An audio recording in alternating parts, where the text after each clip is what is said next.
Mais si on a les serviteurs à l'élo, on l'aime de ma casse. Et puis tout le monde a un bon on aime comme une base et comme une coopération. Donc à créer moi les gablos na yé. Église. Les gablos. Eh ma gablo. Pas vraiment gablo ben. On l'invite, on les manie. Hein? La ministère retraite là. Et ça m'a bien préparé moi. Té papa, il faut nous amener na yé. À moi on a payé un pasteur, à quoi cause un pasteur par la grâce de Dieu. Ça peut se faire. Mais automatiquement tellement tout le monde à l'élo. Que mon tout soit bien un serviteur de Dieu, ça va bêtise. Il y a basi qui nous ont adultère, aux hommes a dégâts, manquement, politesse même. Au moins on t'a dit la chair à fin à faire. Si on pasteur na yo, à autant de nos bancs en Zambie, à sa volonté en Zambie, bima église voilà. C'est exemplaire. So pasteur exemplaire, na évité beau ça na démon alors. Je préfère que l'église va à 50 à 30. Mon lit en Zambie là. Qu'ils allaient retourner de belé maintenant des moments où il y a pasteur. Pourquoi on voûte binonios?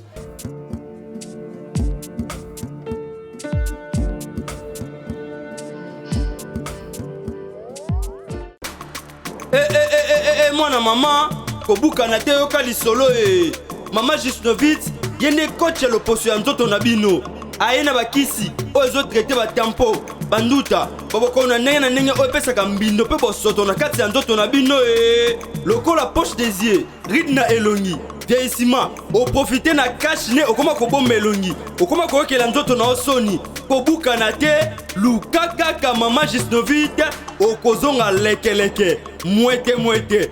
Ku maman na ngai babi Maman Gisnovitz azo soigner nyonso etali loposo ya nzoto na bino. Yo muto betela batampo esala keza mvete sila kate elonye nzuluka ekoma lokoma batume na depo makala yaka po tebi docteur azaka ka moko coach azaka ka moko kozwa eza nango facile azape na Facebook WhatsApp ba site nyonso ya internet soki olingo zo ba produit na livraison nango eza partout dans le monde. To beta www.gisnovitz.com.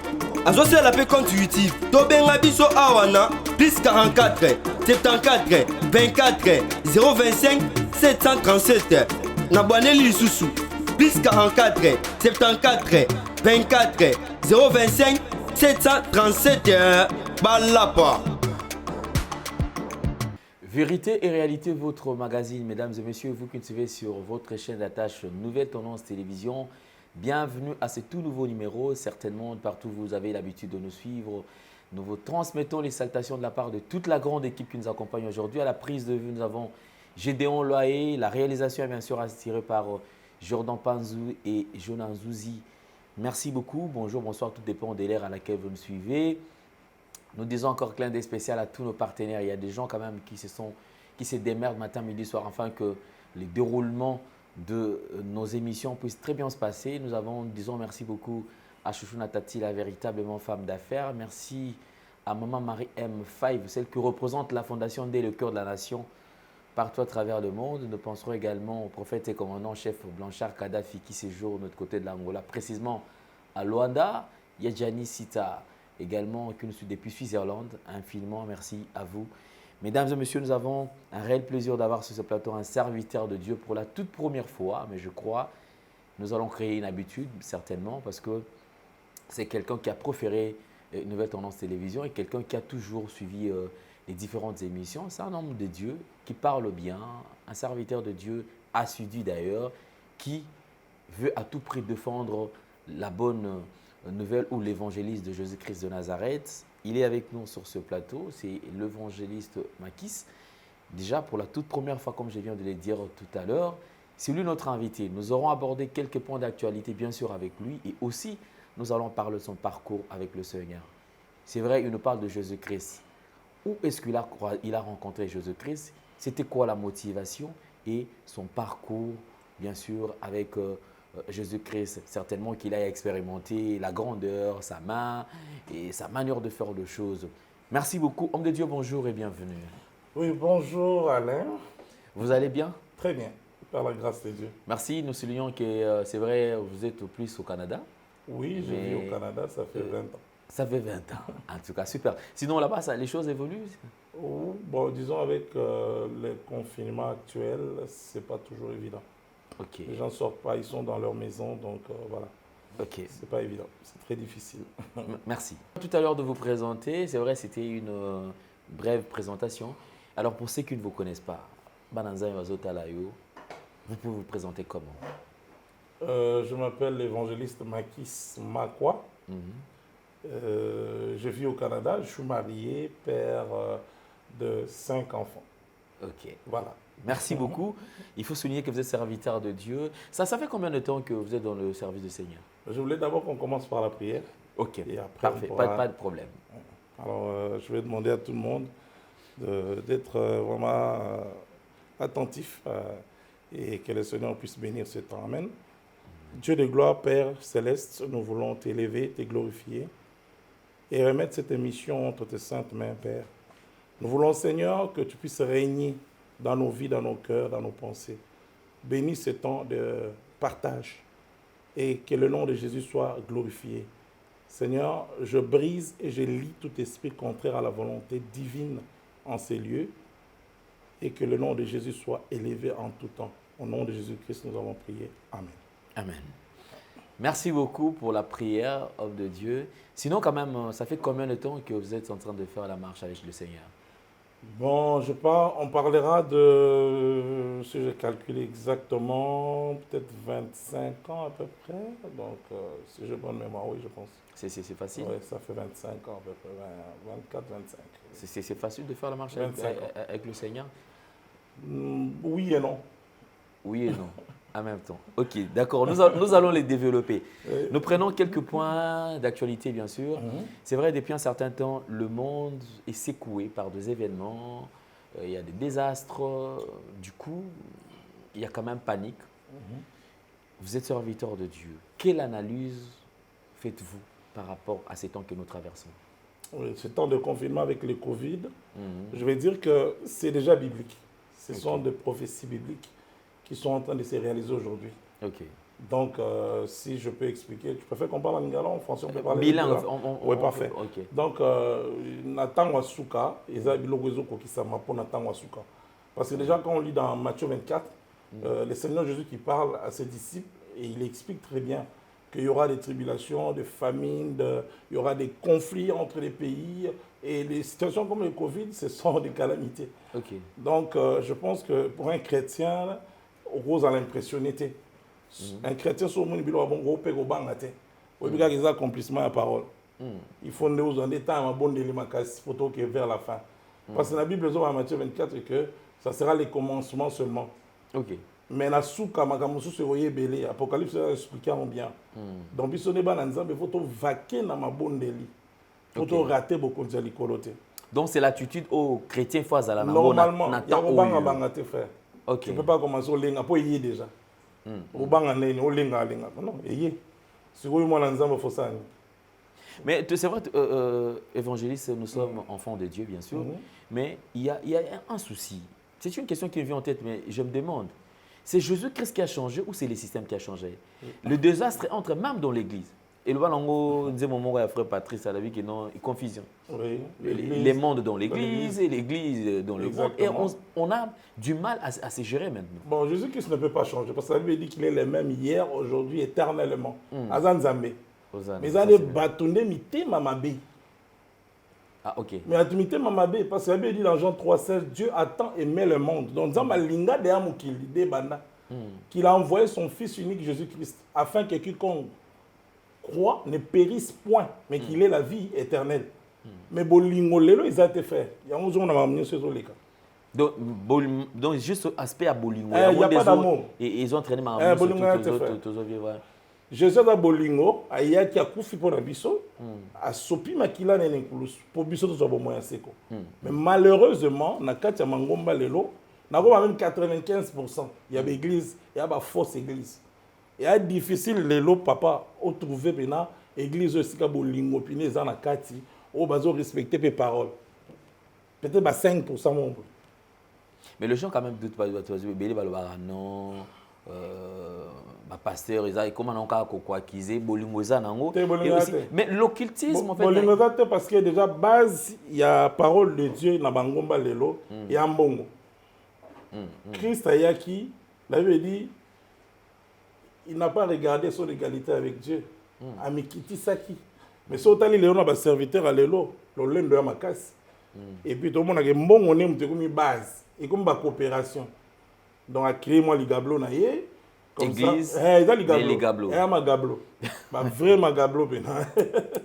Donc ça dit que a créé moi ligablo, a formé peu moi sinaé. Même attends moi c'est un appel pastoral té. Bah si mingo ba appel pastoral. Mais ça c'est pas le même na bana comme ça dire pasteur a les il faut papa les mi. Alors sur dans la Bible normalement ministère faut que na oti au moni tina ki bon paka papa. Pourquoi vous l'invitez? On le manège. Hein? Dans le ministère retraité là. Et ça m'a bien préparé moi. Té papa, il faut nous en bien ngaïe.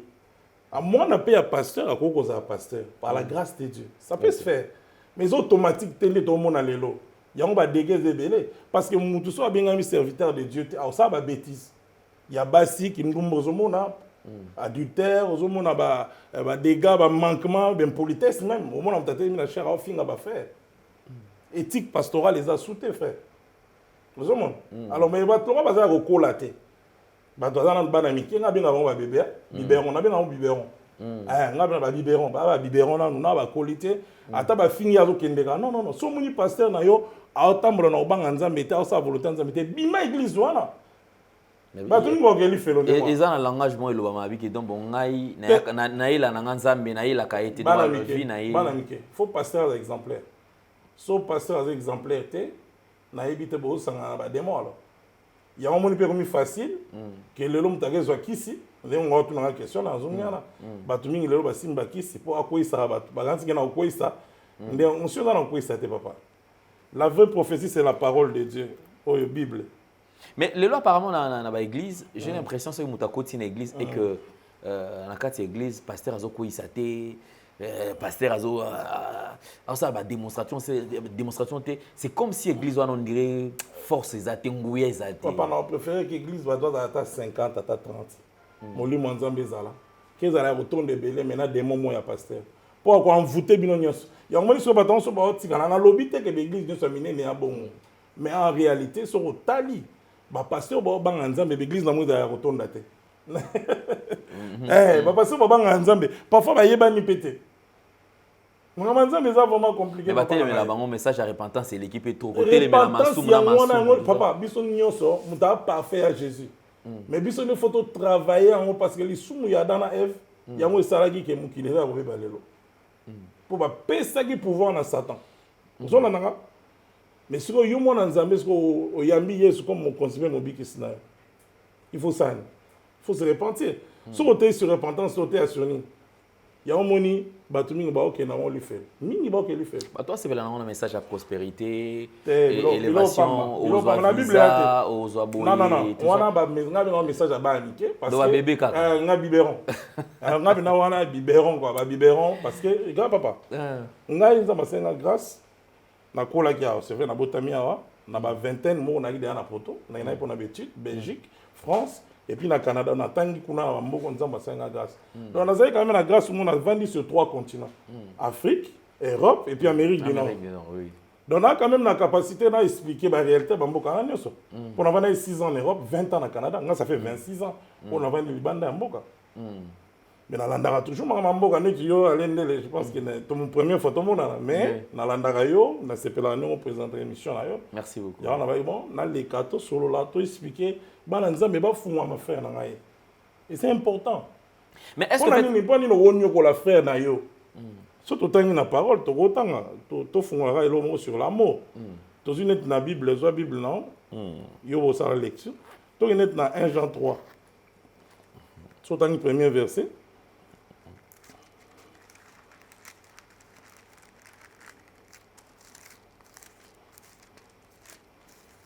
Jean 3. Oui. Toro banani bandeli, la Bible dit. Au combien déjà? Non.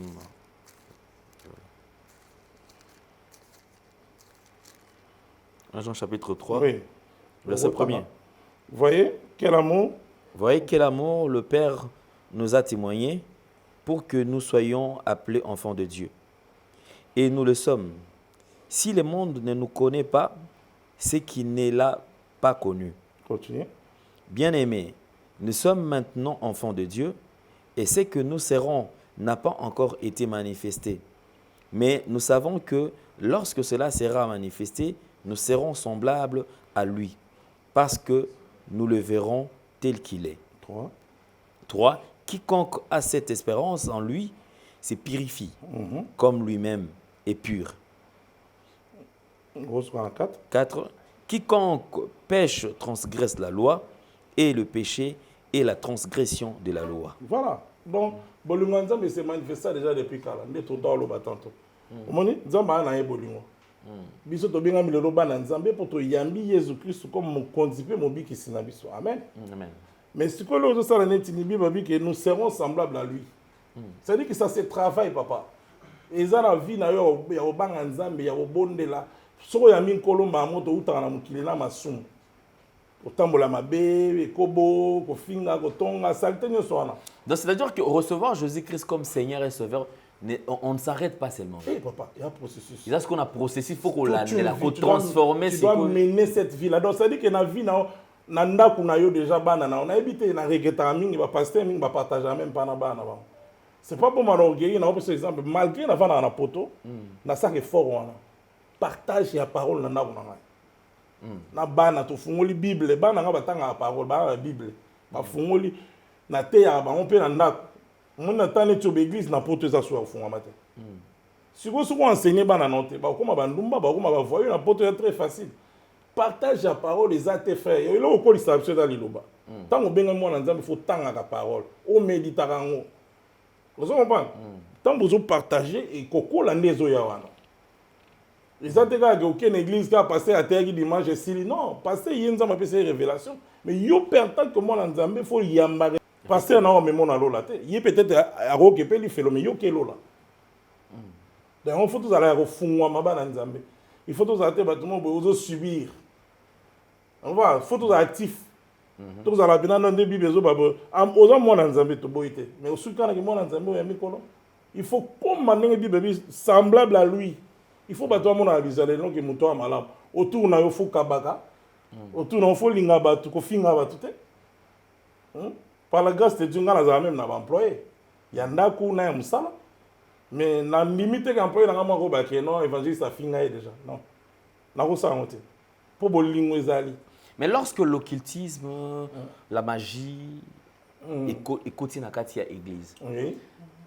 Est-ce que l'impact n'a sur les consommateurs, c'est-à-dire ou bien même le membre de l'église, c'est qui fréquente l'église, participe aussi à katia envoûtement? Même si il y a un moment, Bible parler de discernement, papa. Discernement des esprits.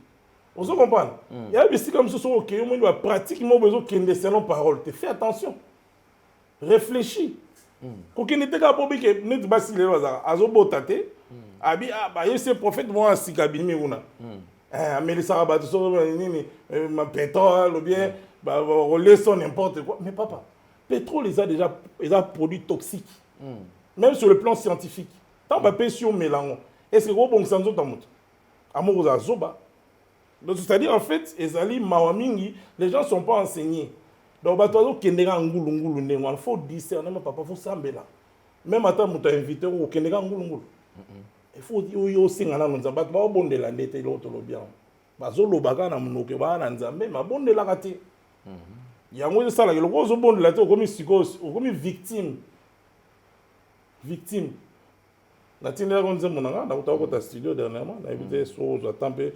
Pour l'examen, si tu as un zéla ya bomoy, na sala nzemo pona imba penza basala grâce wana. Na kati na ba na kati nzemo na bi. Na boy na kufa victime ya mokiliase na poni na ngai Yesu po nzela ya bomoy. Ko yeba Yesu zate ko ke église papa. Ko ke église ata 10 000 fois moyi bino nzambe te. Relation personnelle, il faut rencontrer Jésus. Il faut solo la rana nzambe. Tala bato ba une onction na Bible. Na cause 3 exemples. Moïse, Élie, Jésus-Christ est mon maître. Bah là, il va t'en bon délit. Vous comprenez? Bah, au bima 40 jours, Moïse, 21 jours, Daniel. Donc, on se voit, donc, parce que je vois tant ma bonne délit. Oh, le que l'on y a nzambe.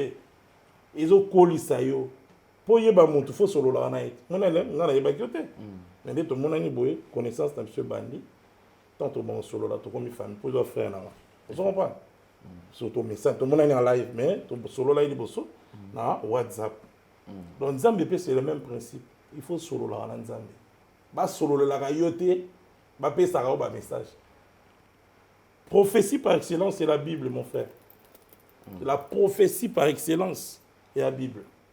Sur le côté en la carte, banda Genèse et l'Apocalypse, ba merveille nzambe est belé la carte. Amen. Amen. Merci beaucoup, évangéliste Makis. Mesdames et messieurs, comme je vous ai dit, c'est vrai, en même temps, on va découvrir le savoir-faire de l'homme de Dieu qui chante également pour la gloire du Seigneur. Nzela et Abomoy. C'est un album, un single Bon, bien. disons que c'est un single et il a peut-être dans 3 chants. Ah, ok. Moi, on a un moment animation vainqueur, donc je suis vainqueur. Ok. Titre album, et puis dans ça, un moment où on a Tindé la Kyo, je pense que c'est là où on a été sur le Galant déjà. On a un moment où tendance un peu rumba congolaise. Et puis dans ça, un moment d'adoration.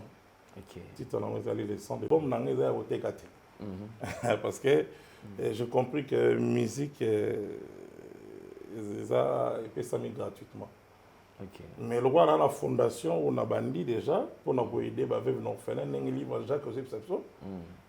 Comme la fondation est la Fodi, fontaine divine.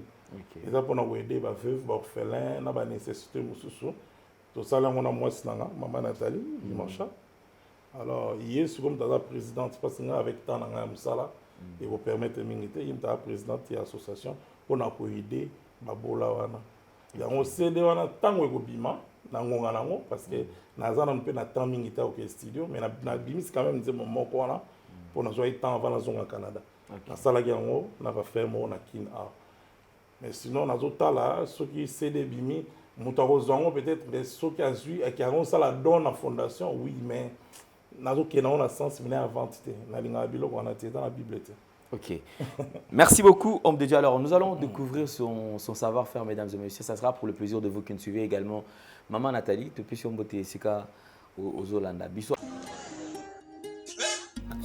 Zamba yebisi ngai. Na feti ya Kana, Jésus abongolaki mai vino. Kasi sali wana bato bamonaki te. Yamba souffle ngai. Bikenda na veni Luka na direction Birmanie derrière maison communale ya Ngiringiri. Ndio komona sali wana. Yango na ye. Po ye nzambe akosaka te. Po nga na yebisa nzambe wana so akosi nga na ye tolobana te. Du nouveau à Kinshasa, Ngirigiri Latilamba ya Sika, la salle polyvalente Sam Selchek met à votre disposition une salle de qualité, conditions VIP, sécurité assurée, tout au bon point, très disponible à un prix abordable. Mariage, conférences, réunions, anniversaires, pour toutes vos cérémonies, Sam Selchek, très disponible. Bien-aimés de toute la ville de Kinshasa, RDC, Tobengi Sibino, Yassika, du nouveau, nulle part ailleurs, du nouveau à Kinshasa. Pour tout contact,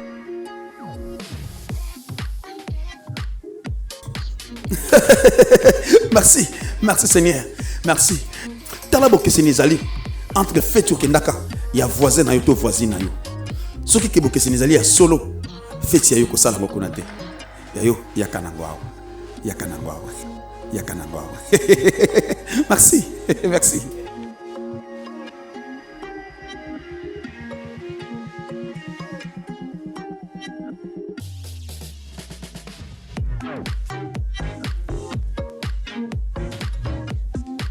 Nous sommes de retour sur ce plateau, mesdames et messieurs, comme je vous avais déjà dit. Donc là, c'était Nzela Bomoy, signé évangéliste Makis, donc qui a chanté pour la gloire du Seigneur.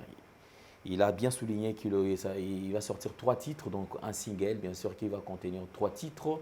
Déjà, il y a le premier qui est disponible. Enfin, nous attendons les 2 autres qui vont venir avec le temps, si le Seigneur nous accorde également les temps. Alors, homme de Dieu, là, c'était juste la première partie, comme d'habitude. Okay. En même temps, kotanama, mama bonzambe, abus, makambe belé zali kola. Alors, les lots bateaux comme moi qu'on négligé, to ko lemba. Lorsqu'on lui présente Jésus-Christ, toi c'est pasteur, pour la bango frappeur, mibi, escroc. En fait, bazo qualifier bango de tout. lelo face na bato o ba perdre kondima balingi susu kondima bonzambe te pona bango eza ba aventure oki koyebisa bango nini. Merci pour la question, non, papa. En fait, et là, on savons ils ont l'embaté. L'embaté, c'est vrai que ceux qui montent à BBC, on va battre que battre sur BBC. Il y a aussi quelques serviteurs de Dieu au Barouba Nzambe Bazali. Mais dans un premier temps, ceux qui sont dans l'église, mettons aux Ananda, bonne la peine en et au cas où pas signé ça là, que Batming soit dans l'Andako, Bazaton bon de la tête. Au contraire, tant de photos passent à Ming dans ma bonne de l'église en Andako. Pour l'église, tu écoutes en année dimanche. Mettons de 10h à midi, tu as Kabani. Bon, attends, nous sommes dans salani. Ce qui dit dans un premier temps, on a confiance, il y a un pasteur. Fais d'abord ta prière, pour ceux qui sont mariés, moi, si tu as pour te préparer, nous allons à l'eau. Mais un jour, peut-être, on va choper discernement ou bien à Pessio, Zela, ou qui est dans l'ingomba Mosongolo. Ils ont toujours bien passé dans l'ingomba Zokola. Pour la l'ingomba parole, ils ont ma bête. Merci beaucoup. Alors, de tout côté, ce qu'on a, en ce qui concerne le parcours na Jésus-Christ de Nazareth, comment est-ce que Yamba Nzambe, parce que c'est vrai, des alarmes qui nous sont habités, na converti, na bon la moté, mais très souvent, les gens ne partagent pas l'expérience dans bon Nzambe. Ce qui fait qu'ils ont un pas aussi mal expérience, peut-être dans le même domaine que yo, avec la même vie que yo, comment on a le lingue au Nzambe, qui peut kosungandeko, yepé a bon la moté, au côté Nzambe ndengeni. Merci pour la question. En fait, on a déjà dans Kinshasa, on a voyagé avant que Belgique. On a gagné Belgique en 1995. Donc là. Mais étant jeune dans ma jeunesse, tout ça, il y a la parole de Dieu. Mais surtout avec plus dans l'ingombo ya munene boyebi. Mais ça là que na zero benga na basala nzambe. Pour moi, ça le lendo mingi. Na libandela na Kinshasa. Et ils ont déjà parce que là c'est vraiment oui ce que zo régné. Voilà, c'est un gars zaki mutu mona dans l'imolata toujours propre, hein, tu vois. Bon alors tout le monde a été habitué à la timo li papa mo boy, structure n'est déjà et ça na benga na zambali misanga en tout cas na benga na ba serviteur de Dieu belé pas ba convaincre ngate. Ozo poussa premier na ngala propre makasi. Yo so zabina na mo aneti masolo no zabina kitoko te quoi. Mais par la grâce de Dieu, nous avons quand même répondre à une invitation. Grande sœur, maman Vicky, nous avons invité dans le ministère Amen. Et pas à Porto Mutombo. Dans la église, on a il y a les bossos, on a Kina, Chamakona, l'église a rêvé, dans le ministère Amen, Tabana, la première heure. Nous avons Kende, mais nous avons pas un. Dans le monde de la musique, nous avons camarade de musicien belé. Mais tu as l'impéla. Ok. Alain Pera, c'est camarade, tout le temps dans les classements. Ok. 5e, 6e primaire. Même dans Oyemba, Alain Pera participe parce qu'il y a des gens qui ont été bébés. Tout ça, Oyemba, il y a Alain Pera. Mais il y a des gens qui ont continué à être une famille qui pourrait permettre la musique. Mais tout le monde est dans la canalisation. Ils ont Alain Pera. Ça, c'est mon ami d'enfance. Côté Azar, on a la Belgique, ça m'a fait. Mais sinon, à part ça, dans le bas, ça allait comme jeune, loinga mike na ville, ambiance, donc ko sakana mes paroles venaient vanaité. Nga parole ko va dans la Belgique. OK. Donc tant na ko rencontrer maman Nathalie, wana comme ko inviter nga na église. Depuis na ça bolingo na je pense que ça a un déclenchement. OK. Parce que na linga gaming na bon moi c'est qui to bazo inviter yo bon. So kete ye ba mo matata bi so ye tenga pe na oyana ba rendez-vous note do a chakane tuma il tuma to mo boye na nga be église na nga na bilo wana tenga na nga yo gentleman sigo yo bi mangana ba zelo mais par la suite obikanza meninga sala so déjà à la plan merveilleux na kati bo moya montu et ko yange le kai na nzela mo sna. Donc à partir de là, on a une église, papa, le roi peut donner un chant qui na katinanga, na on a une chorale. Pasteur Nangai, on a même un colo, pasteur Félix Lelo. OK. Na Belgique, na ville à Charleroi. Bonjour papa. Bonjour Félix. papa Lelo. Donc il y a benaza ndetolobaga père dans la foi. OK. Il mtala singa bonzambe. Mais en fait, Korouta a déjà un gentleman, quelqu'un qui aime bien l'accoutrement, le chic. kokota dans le monde spirituel na bonzambe apparemment ils ont il faut réduction makambo. Oui, nga siko moni na ba vérité bonzambe na nga na roba te net ba faire musu se déclenchera boum ba faire musu balaka abongwami directement nous se ko nga eza OK malembe. OK na no église mais mon so concert au ngé na Bruxelles. OK na na ke na concert. Donc OK ne malembe mais na remix ensemble pour na passer Félix. OK. Parce qu'il a dit patient. OK. Pour côté nga ki yanké wana za ki pour na mutu nga na kola ma tête. Moi ben c'est ma vocation tout ça puis moi ma salon donc. Mais par la suite il est soit qui patient papa moko malgré ba rapport bazo memela parce que ba concert aux invisible. Bon en tout cas net ba concert na peut-être ya dawe ba nete pour ba waze ba to et ma bala lipongi biso ki na obeta pe sote mais quand même malembe na façon na bolingo na douceur na ye. Ya ba pasteur faut ba dou. Il y a un exemple, le pasteur Félix Lelo, dans Charleroi, église de la Nouvelle-Jérusalem. Les églises à Mouné, ils ont la province Nyos à Belgique, ils ont apôtre qui papa Mouchebe, ils ont baptisé. Donc, père, puis on a un gros on a enseigné la parole. Il y a un pasteur Paulin. On a deux chorales à la Nouvelle-Jérusalem. Donc, on a tant on a Mons. Na yembi na chorale à Mons, bah c'est étant na longue Charleroi na comment va na Mons. Na yembi na chorale à Mons, na tongo tellement za on conseil dans un moni zela libandeli.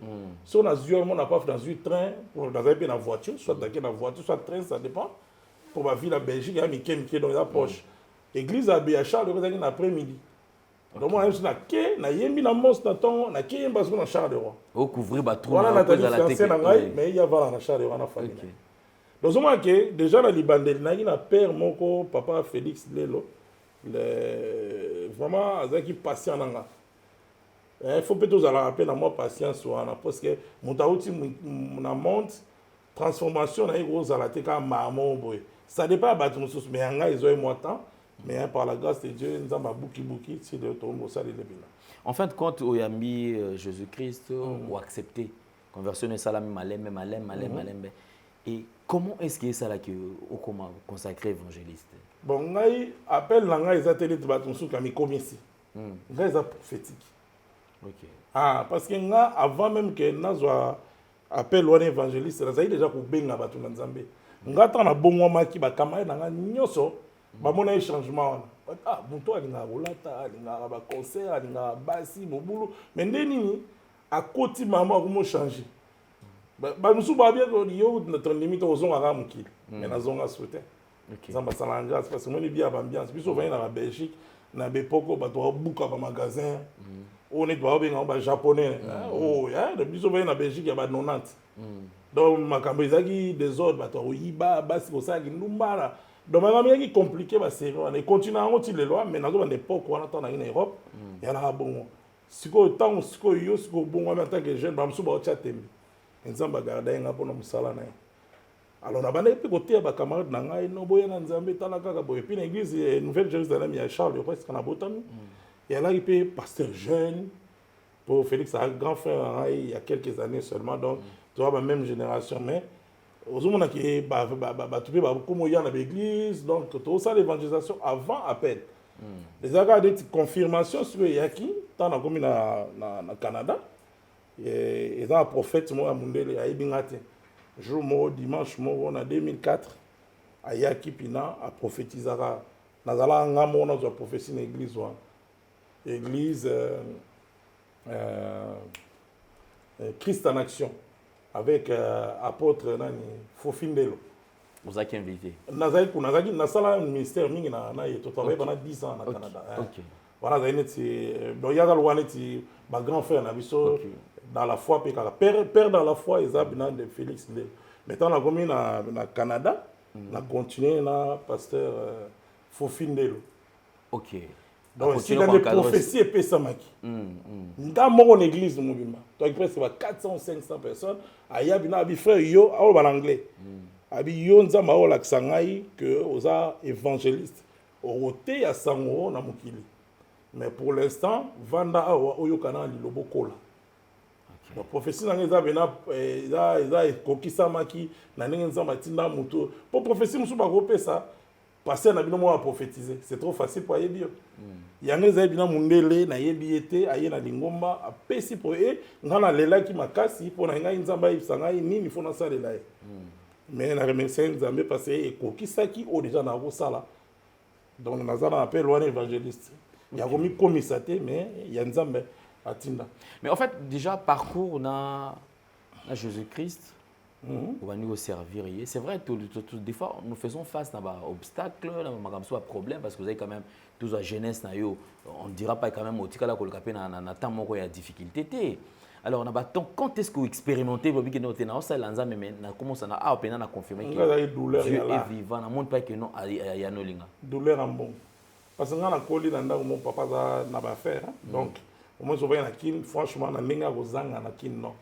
Parce que mon père, c'est un chef d'entreprise. Donc, ils ont nakoli bien. Franchement, côté bon ou non, tous en l'autre.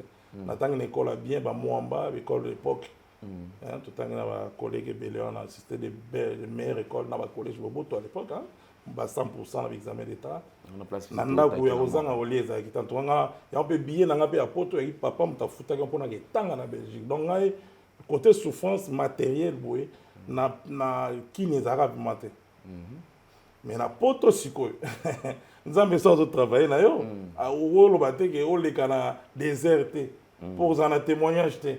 Na su ba désert yanga moko en tant que serviteur de Dieu belé kozanga mbongo. Tana comme na Canada, mboka o epesa batu mukanda facilement na vana 12 ans na Canada sans mukanda. Oh. Ça? Voilà, donc la difficulté, tant on a bali par exemple, madame Nangaï a salé 2 fausses couches avant tout ce bébé liada. Donc on a un exemple, on a quand même des douleurs, on a vivre dans Moussa, dans le Bonzambé, et ça est belé. Mais le lot on a remercié ensemble parce que tant on a là, la difficulté il y a toujours parce que on servir des témoignages. Pour Moussa Nzambé, aux Arabes, top exemple, papa bien a président, au souffrir aux années l'autre non. On a passé un moment de difficulté dans l'élan peu mingi. Mais Nzambe siko na ko lela on a formé caractère non. Pour na caractère on a autoritaire. On a très autoritaire. Donc il fallait Nzamba boukape na côté ya lolendo pe ya mingi. On est très orgueilleux. On a expliqué que tout est en forme. On a dit que basi, prêtre. Mais les longs prêtres n'ont Jésus. Mais en parlant de Jésus-Christ, parce que certainement, tu vas belé une question. Ce qui offendit, quelqu'un te parle de Jésus-Christ, c'est vrai, aux en expérience. Il t'arrive des fois où justifier tout, ou présenter pas mon nini par exemple. Bon. Ce qui est Jésus-Christ, yo mo wandi tala ofandi otali ba parcours maramutu ou présenter nini. Donc conseil les besoins la paix ça moto avant que nous évangéliser par exemple, prier. Pour to kutana nga payer langa na ba début à fois. Au bondeli binate no bimi boy encore na bamboka poto ponga na otenga na okende na ba métro. Ils maluba tenga na terre na nzela. Bato bazanga pour la poto ba na ba SDF donc sans domicile fixe. Bato akima ba a solo ça menganza be tant qu'évangéliste na kotati na milieu wana. Ya opesa bato sang. Na misala na nga bato ba yinga makisima kwa net na Canada, na Montréal par exemple pour avant na ville à Montréal. Bato ba yinga ba bi que non muto wana te ya la parole partout. Na ko ke matanga na prier na ko donc ça dit que il faut banana ko sambela nan. Première chose. Pourquoi na zo ba bon? Parce qu'on peut présenter Jésus onction exacte, on a finga. On a même bataille. Et on faut sambela au bon de l'incolo, au senincolo, après ça yo sagesse et intelligence pour que koloba. Après on attend au bima, au pesi parole, au mona ba sunga ba mindele ba yambankolo facilement. Parce que là, on ensemble va utiliser avec puissance parce que ça connecté. Et ça connecté, moi présenter Christ bla bla bla. Ya on a be mingi de toba mingi ba rezo kisi. Pour ça ba sambela solo ba rezo kisi te. To mon abe ba jeune prophète monsieur soupé, ba jeune pasteur évangéliste, to docteur, au pe ba ça la peine Nzambe pas utiliser ba. Mais d'après au justifiera parce que c'est vrai aux anakat ça fait partie à parcours nous au ils ont quand même expérience. Lorsque tu fais face na serviteur de Dieu ou azali ko azu combat Jésus-Christ c'est comme e-commerce. Certainement que tu as appelé na bango pe ça dit que opena yepena combat Jésus-Christ c'est ça azongo na ndenge cop déjà nga sur déjà par la sagesse divine na kangamana n'importe qui te naotala bamessage nao mo biso nde tozala kuna youtube yaloka te bamega biso yala kolanda so ngolanda o journée momba kuli yala nango ofele pratiquement donc natalaka mpe même na kin awa nayebi bapaster mosusu natalaka bango na tv nayebi ke oyo aza sorcier nayebi nanga me nga ministère nanga eza mpona kotanga bakoma bato te ane sorcier nga nayebisaka bana nzambe kaka zala na discernement banga nzambe bima na église wana nakutana na ye te na temps wana te nakokutana tosola nini mais ntango oyokaka keno paster moko boye célèbre ayebani ana via bondumba paster moko boye célèbre aosala bamiracle ya bien te misusu nzombo abimi moto na nzoto ligorodo banini babiloko wana magie ekoti nde tolobi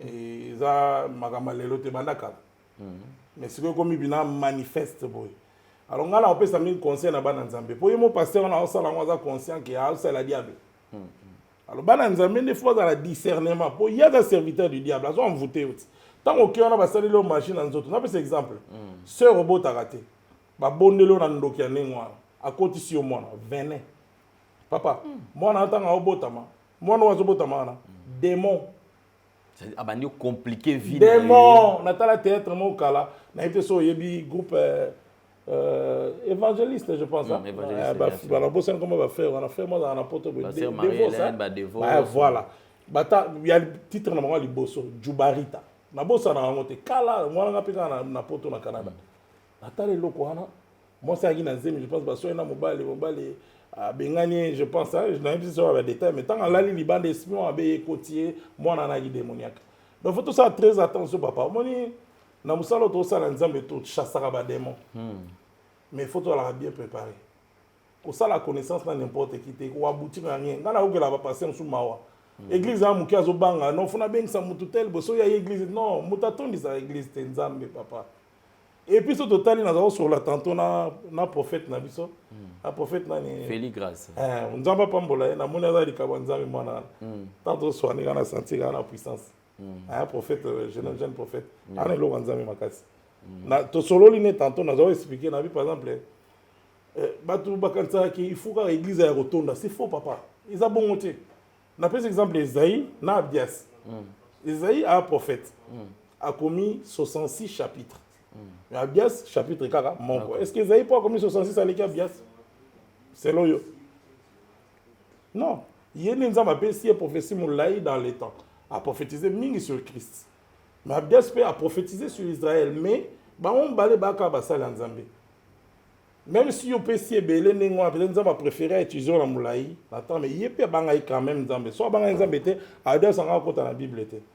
Donc tout banga raté pour assembler tondi ébeler. Na lobite que nous c'est ça misala mabe. Assembler pour vous appeler mon ke mais Nzambe va utiliser nous puissamment. Dans chambre haute il y a 120 personnes. Quand tu lis dans les Actes des Apôtres chapitre 2, 120 personnes bazo glorifier Nzambe tant molimo sante kiti moto danger. Il y a aussi ça qui est le monique après wana talane batazo ya mankolo 3000 ba ya mankolo 2000 mais ils ont la tête que pour na kisi na yo ndé bato atoni l'église voilà c'est ça. Merci beaucoup homme de Dieu, je crois que on avance petit à petit vers la fin de notre entretien bien sûr. Alors je crois qu'on va vous laisser quelques minutes question de partager ça avec les enfants de Dieu parce que c'est certainement rubrique quand tout bon ba on capable va serviteur de Dieu. Okay. Qui avant de partager vous aurez au moins 10 minutes au communiquer penser et pas bananza mais au bazota là yo et occuper kosunga bango. Là vous êtes en train de nous expliquer explication sur expérience au yo na obiki na kati ya babonzambe. Lelo awa tesio mo mingi bato tunaka. Un serviteur de Dieu peut être ami à un président de la République, peut être ami à un officier supérieur, sous-lieutenant général, avec qui vous avez ami, il y a première dame, avec qui vous avez ami, il y a gouverneur de la ville, ou bien un serviteur de Dieu, avec qui vous avez encadré na bango. Les deux, vous avez ami encadré. Parce que na remercié déjà Nzambe na mboka na solelo première fois tout monde na mona monté président za un le roi Fachi na zo sa publicité ya politique à mais en tout cas Fachi Nzamba pambola parce que ngana gi na Congo na Canada tant à pouvoir tout ça ko banga pa mboka quand même diriger bino boye bino za ba dictature kala première fois na mona musala Nzambe na ni président plutôt amitié à genoux devant le serviteur de Dieu. On avant l'élection. Après ça, dans le stade, 2 Chroniques 7-14. Oh, si mon peuple sur qui est invoqué mon nom, s'humilie, prie, c'est de tous les mauvaises voies, je pardonnerai ses péchés, je guérirai son pays. Donc, le président a prononcé parole, on a dédié Mokaning, David, a dédié Israël. Dans ce matin, Mbogo qui est dans le bon Congo. À côté politique. Diable n'est pas au Tigamonté, ça c'est sûr. Mais en tout cas, c'est la première fois dans le matin. C'est une grâce. Alors, vous avez mis à Fachi. C'est une très bonne chose pour un président chrétien. Le président Mingbaginara va rose pour la franc-maçonnerie. Mais il y a là qui est un chrétien. Pour ça, il y a dans la maison, on a un salon. Fachi est un Nzambe. Donc, on a grâce dans le Congo, l'autre est un Nzambe. Donc, vous avez la camarade en général. Il y a une fois influence, il faut faire un conseil. Ah, ok. Ils ont été pour un général, un camarade de ministre. Ma bende en Afrique, il y a là, mingi na constaté dans la que sommes dans une mois grade. Batagumba me la rétro. On a remercié Nzambe pour la fonction influence. Pour papa n'a pas ancien officier à travers na Mbutuka. Avant créer compagnie lelo. Mais en tout cas, na web ça OK. À éduquer de telle façon qu'il y a gumba me la batute. Gumba me la plus Yesu. Pour mutaka commet des mortels. OK. Na yimbi on nze monanga. Commet des mortels au botami lelo ko kufa na yo. Ato tielo lendo ya ningeni ni papa. Jésus comme ta Nzambe. Ya koto ba komi kitisa makasi. Soza baninga o bazana ba monde wana te ya bango. Jésus qui nous envoie vers les nations.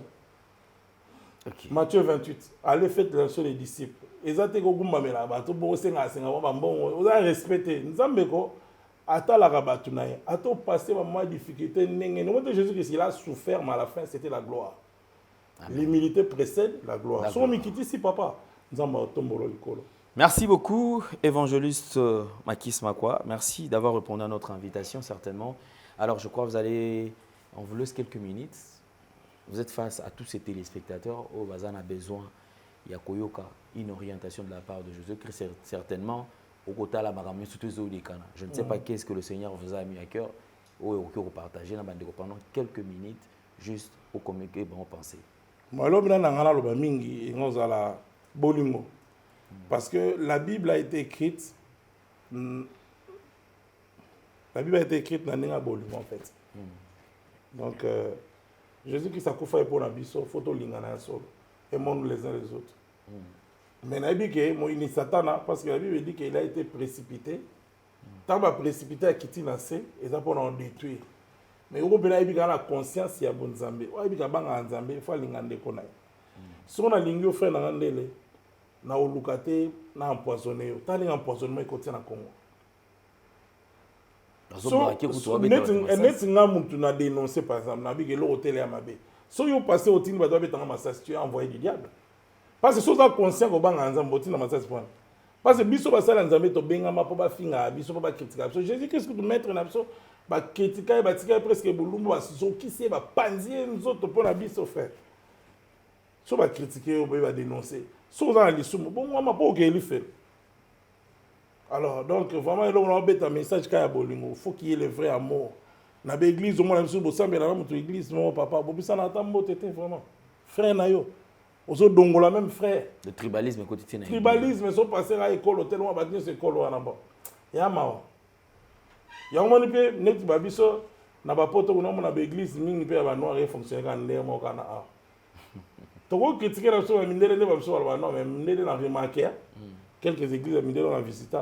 Au moins la simplicité mon boy. Ba passer ba rose à 5, osé ba même pas nam da leader. Un tout monde a la t-shirt, na la jean, basket. Avant ni kuna sima, ba ngwende na yate. On ngwende wa munene kuna pona roi. Bilo pamba. Devant Nzambe to ande mon frère. Mon papa ça mine ba bon avant ni na sima, yem ta oteya. Ma vani na sima, oye ba te metanga bandi pa beti message attend de la fin kitoko. Ma futa peso kita. Donc nga bena na mingi to zala bolingo. Ko etufara ba tout posa pasteur, oza apôtre, ou docteur, oza je sais pas qui, oza rabatnet ba petit mon bon nyatara ba on a c'est. Et puis bon on sait qu'il n'arrive et pas na yo, bozo aider même pas ba veuve, bozo aider ba orphelinité. C'est pas comme voilà, il y a 20 ans d'église, vous savez là rien. Et puis après ça. Mais jour à 50 ans anniversaire à pasteur Nabino, bozo pesa ba mbongo ba million mais maman na boye d'arrêter. Est-ce que nzambe na ondima bilo aninga? Vous comprenez? Pasteur a des riches. Ngabe na sa derrière wana dans le passé. Dans la rue de Montréal. Ngabe parce que mon oteka ba costume. Na za otala pasteur. Ngabe. Et là on m'a bêté ko pambola pasteur mais na ngina ba faire musumu na ba olata bien te. On m'a fait na ma costume na ma mobulu mais yo bika funa pambola pasteur. Mais non, pambola peut faire. On pas pasteur ba costume musumu na kabela gaye. Ala tangote. Pour na ngobele. Avoir 40 costumes. Faire un an peut-être mort et toboga mais il faut pas ça va faire. On a mais à comprendre hein. La révélation est progressive. Les gens ont collé singa donc quand fonctionnement na ninga bolingo. To lingana, to se soutenir, moninga na pas si matanga kino tala e. So na manda mambongo faut libérer ka. Moi na nzamba kabaka. Ma église va donner des radars ba pasteur. Donc ba pesa ba on mais ba on ba pesa te. Comment te mabe? Effectivement, vous avez raison. Merci. En tout cas, la mingi. Et ça message de condamnation, et ça message d'amour. Na katia bolingo, il faut que biloko wana ezala. To beta beta pe moi ba sete na biloko wana pour ba to tika ko fonctionner ba fonctionner. Ba o baza nzambe ba royoka. O pe ba ya satana, ba ebisika na bazali. Nzamba pambola. Merci beaucoup, évangéliste. Une chose qui commence bien doit nécessairement finir bien. Nous croyons l'existence de notre Seigneur Jésus-Christ de Nazareth. Nous voici pratiquement à la fin de notre entretien, bien sûr, avec l'évangéliste Makis Makwa, qui était notre invité. C'est pour la toute première fois, mais ce sera une habitude. À chaque fois qu'il sera au Congo, on sera bien sûr avec lui. Nous le souhaitons un très bon séjour ici à Kinshasa, au Congo précisément, parce que depuis qu'il est à cause de la Lubumbashi, bon, place au Zambie, même Bakongo, donc Bakongo mingi. En tout cas, on découvre surtout qu'on a tout petit maman na libota mobiba. Tokomi na suka pona kabona lelo, je crois ba tu opé ça peut ko remercier ba ali, ba tu opé ça mbote ba ali. Oui. OK. Alors remerciement na ngazo ki d'abord na yo moko nano Alain Dele. Na remercie parce que to sorola ki liboso na WhatsApp et puis to concrétiser en lelo nzamba pambola yo. Merci. Et puis na remercier famille na mobimba, famille makwa mobimba. Moi c'est na ngai maman Nathalie Bimacha. Bisous. Et puis bandeko nyonso oyo balinga nkolo Yesu to linga na bomoko ezala Congo ezala mboka moko uni nzamba sala ke Congo to longwa na etape to wana ngo banzela ndenge toboki wana ndenge ezaki be école les malamu te ba toilette bandako ba ya propreté de to na niveau que développement kota bela na mboka to mona pe to envier ba Nigeria te pour to na ba richesse koleka bango hein donc nzamba ya sala ke mboka eza béni spirituellement et matériellement. Ça, c'est au nom de Jésus-Christ. Amen. Que Dieu vous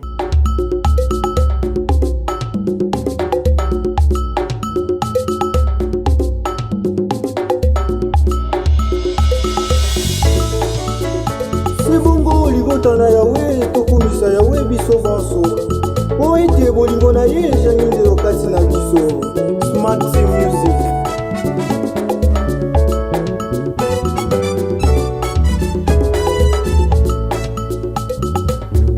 Twena moyo babanza yai tunaimbila musika yawe Twena moyo babanza yai tunaimbila